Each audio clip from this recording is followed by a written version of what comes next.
SRIGALA, otherwise known as Wolf. Not gonna lie, the only reason I know of this movie's existence is a bloody disgusting article that called it the Indonesian Friday the 13th ripoff that you've never seen. And I was like, you know what? You're goddamn right. I haven't seen that. So I tracked it down. And I seen it. And I kind of wish I had just remained blissfully ignorant to its existence, you know? The world of foreign filmmakers taking copyright as more of a suggestion than a law is a wild one. The difference between this movie and the movies that you'd see getting farted out of the butthole of Italian cinema, seriously, why is it the Italians that were so fond of this? Is it those movies, Cruel Jaws, Terminator 2, Shocking Dark, hell, even Bloody Muscle Bodybuilder in Hell, is that they're fun? SRIGALA isn't fun.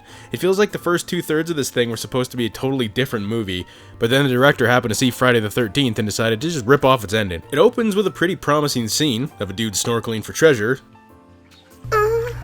only to be disemboweled the moment he gets out of the water. This got me excited. Not in like a Dahmer sort of way, but it's not often we see a gnarly kill this early into these movies.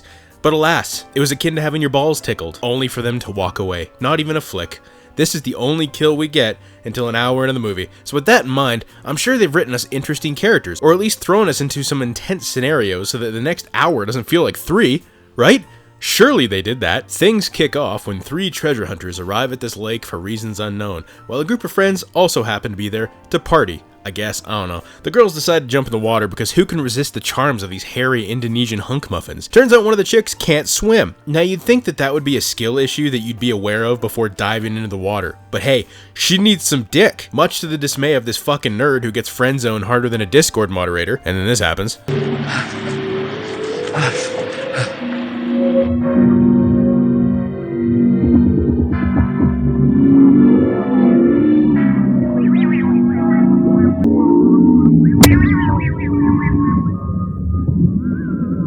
And then this is where shit starts getting weird. There's like a boat chase where the 3 divers get attacked by like a reverse clan member looking ass person. And at this point I was just so desperate to see someone eat it that I got real invested in the scene. But then it just kept going.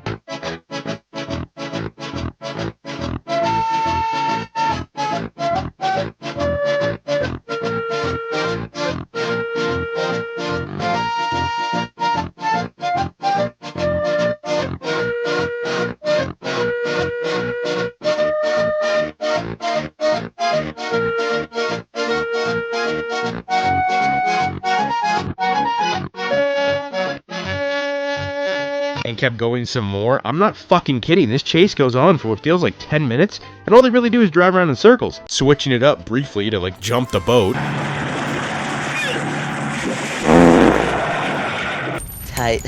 Then zombies in trench coats with what I can only describe as aquarium decoration weeds stuck to their faces show up out of nowhere. This got me perked up. This got me semi-chubbed. I've been waiting for this movie to go off the rails, for something, anything to happen. It doesn't. Turns out it was a nightmare. The old bait and switch, because the audience loves when fucking movies do that. Holy shit. Oh yeah, she had the nightmare because the divers stumbled upon a dead body in a box earlier. That's relevant to the plot, but I really don't care. I really don't know the kind of tone this movie was supposed to be going for, because it's all over the place. Was it supposed to be an adventure movie about treasure diving horn dogs? A horror movie? A thriller? The nerdy guy gets punted in the balls and then they play it off like a slapstick comedy.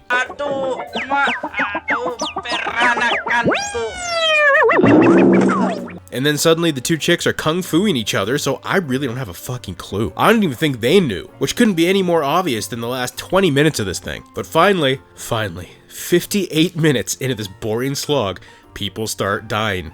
And surely after all this build-up, we're in for some fantastic kills that would make the last hour of my precious life that I just wasted be worth it, right? Well, the nerdy guy gets squished by a truck hood. I'm not even sure how that happens, but it happens. That was funny. And then there's this brilliant part where one of the guys is about to get run over by a truck, and despite having ample time to, I don't know, like step to the left. Hell, you could even step to the right if you're feeling frisky.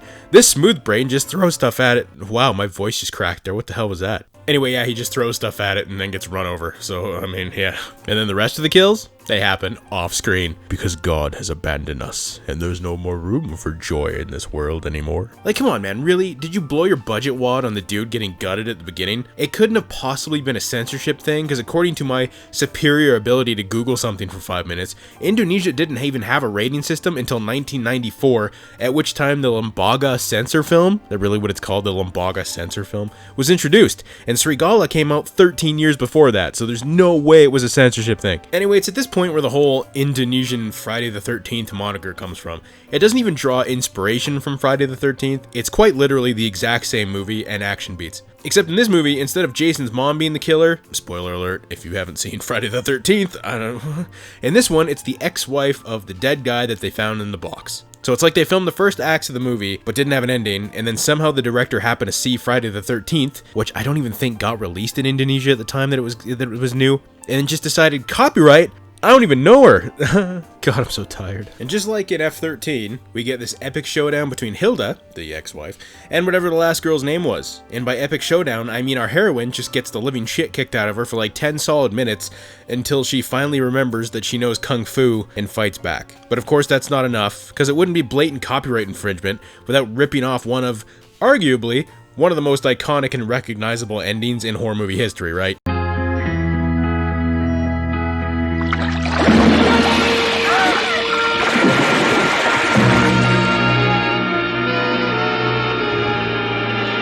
So why did I talk about this movie? I don't know. I'm a glutton for punishment. Maybe I was just spoiled by like how batshit insane the Japanese Evil Dead was that I expected all Asian ripoffs to be just like that. Because let's be real, some crazy shit comes out of Asia. But instead, all this really is a chore. It's dog ass. If your idea of a good time is sitting through an hour of nothing only to get an inferior copy of a movie that you've already seen before, then I don't know, man. You need like Jesus or something, I don't know. Hey, thanks for watching this video. I'm glad you guys have stuck around. I apologize that I've abandoned you like a dad that went to go get milk. Honestly, I just got burnout. It's pretty simple. I just got burnout. I've been doing this a long time and I just needed a break from it. I'm feeling better. I want to get back into it. And also, I live pissing distance from one of the biggest wildfires in Canada's history. For the past, I don't know, like 3 months, just the air tastes like death. Like, you know when the news articles about New York, when it looked like Dune? That's what it looks like here, but that's what it's looked like for the last 3 months. So I'm probably dying. So it's hard to do voiceover. It's hard to do anything that involves turning off my air conditioner and letting anything come into this room, which is, yeah. So I appreciate you guys' continued support. I appreciate that you guys have stuck around. I will be getting into more videos regularly. I've already got a bunch done. I just need to edit them. Yeah. Thanks for watching, guys. Peace.